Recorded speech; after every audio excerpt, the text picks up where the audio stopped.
வணக்கங்க, கண்ணன் பேசுறேன். நான் இது முற்றிலும் ஜோதிடம் சம்பந்தப்பட்ட பதிவு.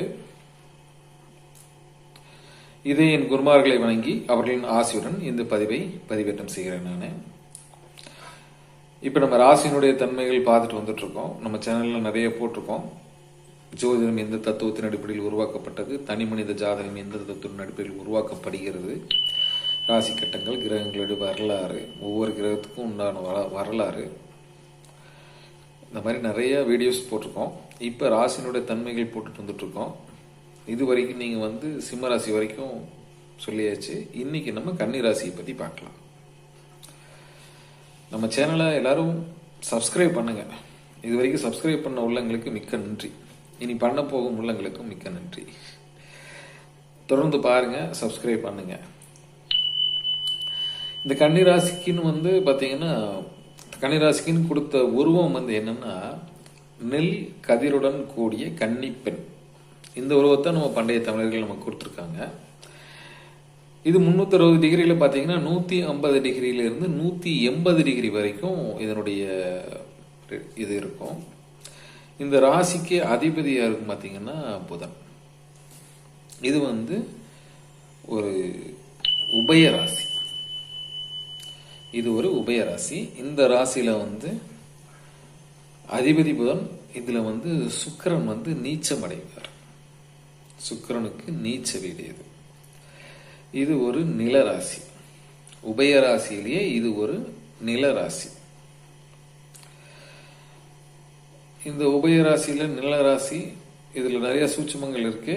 இதுக்கு முன்னாடி பதிவுகள் நான் சொல்லியிருக்கேன், நீங்க பாருங்க. இந்த நிலங்கள் எப்படிப்பட்ட நிலங்களா இருக்குன்னா, இந்த உபயராசிக்காரங்களுக்கு பாத்தீங்கன்னா,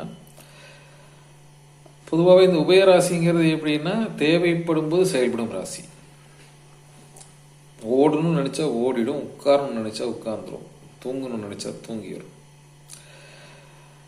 உள் உணர்வு அதிகம் கொண்ட ராசிகள் இந்த உபயராசிகள். இவங்க ஒன்று நினைச்சாங்கன்னா, இது இப்படி இருக்குமோ அப்படின்னு சொல்லி கெஸ் பண்ணாங்கன்னா, அது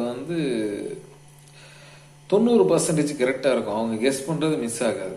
அந்த அளவுக்கு உள்ளுணர்வு கொண்ட ராசிகள் இந்த ராசிகள், இந்த உபயராசிகள் எல்லாமே. உபயராசியில் இது நிலராசி. அதுக்கப்புறம் இது ஒரு பெண் ராசி. இது தெற்கு திசை ராசி. இது ஒரு கர்ம ராசி. கர்ம ராசிங்கிறது தர்மம், கர்மம். நீங்க பார்த்துருப்பீங்க. இதுல சரம், சிரம் சொல்லி தனியா வரும். இதுல பாத்தீங்கன்னா, இது உபயத்தின் கீழ் இந்த பெண் ராசி, தெற்கு ராசி, நிலராசி, கர்ம ராசி இதெல்லாம் வரும். ஜீவனம் சம்பாதிக்கிறத பொறுத்து அந்த மாதிரி வரும். இது ஒரு ஜீவன் ராசி. இதனுடைய நிறம் பார்த்தீங்கன்னா பச்சை நிறம். இவங்க பெரும்பாலும் நகரம், அந்த பகுதிகளில் வாழணும் அப்படின்னு சொல்லி பெரும்பாலும் விரும்புவாங்க. ஒரு அமைதியான ராசி. தேவைப்படும் போது மட்டும் வாயை திறந்து பேசிட்டு சில நேரம் இருந்துக்கலாம் அப்படிங்கிற மாதிரி ராசி. இது இந்த ராசியினுடைய பார்த்தீங்கன்னா, நம்ம லக்கணம் தலைன்னு சொல்லி எடுத்துட்டோம்னா, இந்த ராசிக்கு வரும்போது பார்த்தீங்கன்னா அடிவயிறு சேரும். இதனுடைய நட்சத்திரங்கள் பார்த்தீங்கன்னா, உத்திரம் 3 பாதம், அஸ்தம் 4 பாதம், சித்திரை 2 பாதம். உத்திரம்ங்கிறது சூரியனுடைய நட்சத்திரம், அஸ்தம்ங்கிறது சந்திரனுடைய நட்சத்திரம், சித்திரைங்கிறது செவ்வாயுடைய நட்சத்திரம். சரிங்களா? எதுக்காக சொல்ல வரேன்னா, ஒரு ராசிக்கு 9 பாதங்கள் வரும். 9 பாதங்களை இந்த நட்சத்திரங்கள்